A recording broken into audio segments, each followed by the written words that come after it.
उद्याला डीपीडीसीची महत्त्वाची बैठक आहे, काय महत्त्वाचे अजेंडा ते काय?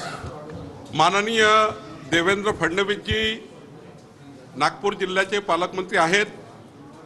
त्यांनी नागपूर जिल्ह्याकरता आणि माननीय अजितदादा यांनी 1200 कोटी रुपयाचा वर विकास निधी दिला आहे, जो या जिल्ह्याच्या ग्रामीण भागाच्या शेतकरी शेतमजूर रस्ते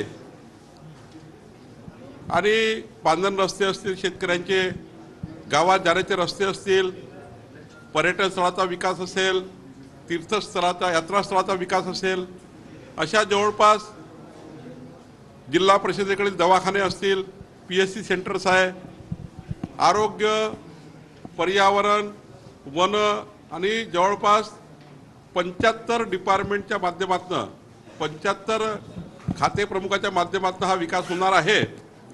आणि कधी काळामध्ये 220 कोटी रुपये नागपूर जिल्ह्याला मिळायचे, पण आता 1200 कोटी रुपये नागपूर जिल्ह्याच्या विकासाकरता मिळालेले आहे। मी माननीय नागपूर जिल्ह्याचे पालकमंत्री देवेंद्र फडणवीसजी यांचे जिल्ह्याच्या संपूर्ण जनतेच्या वतीने आभार मानतो।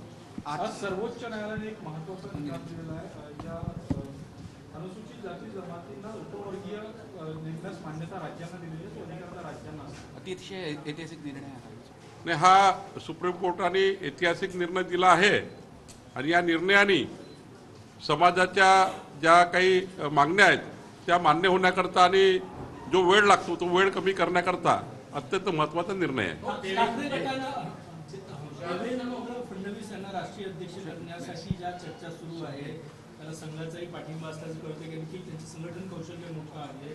तुम्ही कसं बघता या सगळ्या घटनाक्रमाकडे? तुमच्या जवळची माननीय देवेंद्रजी उत्कृष्ट संघटक आहे, उत्कृष्ट पद्धतीने शासन प्रशासन मध्ये त्यांचा काम करण्याचा मोठा अनुभव आहे, संघटनेला मोठा फायदा आहे। केंद्रीय नेतृत्व योग्य निर्णय घेतील, पण माझ्या दृष्टीने केंद्रीय नेतृत्वाने घेतलेला निर्णय आम्हाला मान्यच आहे किंवा मान्य होईलच, पण राज्याच्या 14 कोटी जनतेकरता महाराष्ट्रामध्ये देवेंद्रजींचं शासनामधलंही स्थान महत्त्वाचं आहे, संघटनेमधलंही स्थान महत्त्वाचं आहे। आम्हाला हेच वाटेल की देवेंद्रजी महाराष्ट्रात राहावे, कारण ते आमचे एकमेव नेते आहेत।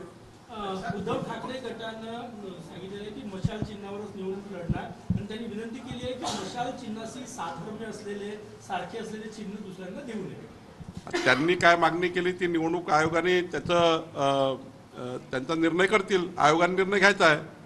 त्यांनी मागणी केली आहे, पण आता ते मशाल चिन्हावर लढवत की कुठल्याही चिन्हावर लढो, काँग्रेसनी बेईमानी केली, काँग्रेसनी जनतेला खोटं बोलून मतं घेतले। या इंडिया आघाडीने सांगितलं की संविधान मोदीजी बदलणार आहेत, खोटं बोलले। आदिवासी समाजाशी त्यांचा हक्क काढणारे खोटं बोलले।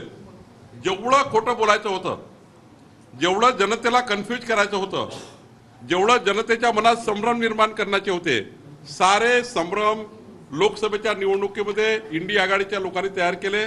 आता त्यांना जनतेकडे बोलायला काही नाही, पण आमच्याकडे केंद्र सरकार राज्य सरकारच्या योजनांची मोठी शिदोरी आहे आणि ही शिदोरी एवढी मोठी आहे की जनतेला आम्ही आमच्या डबल इंजिन सरकारच्या माध्यमातून मतं मागू। केंद्रातलं सरकार राज्यातलं सरकारच 14 कोटी जनतेचं भलं करू शकतं, डेव्हलपमेंट करू शकतो। आज बघा, आज DPCच्या माध्यमातून मोठ्या प्रमाणावर डेव्हलपमेंट होत आहे, CM जयस्वालच्या माध्यमातून